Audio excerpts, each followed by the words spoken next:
So ayan guys, for today's video, andito kami ngayon sa gagawin kami ngayon na pan. So ito ang gawin namin. Ano pagkag? Ayan. Ayan.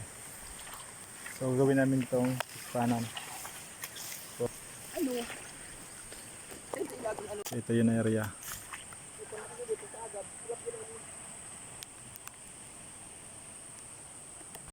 Pwede na. So ayan guys, bali ngayon ito nga pala yung natapos namin buong maghapon. Ayan. So ito yung gawin namin fish panan dito.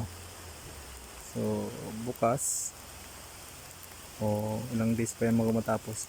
Ito yung yung ginawa kong maliit lang na lagayan ng isda. Pag Igayan ka mo tulad fingerlings para Oh. pag malalaki ka na ilipat sa malaki. pag malaki na ilipat na doon. So ngayon ito muna.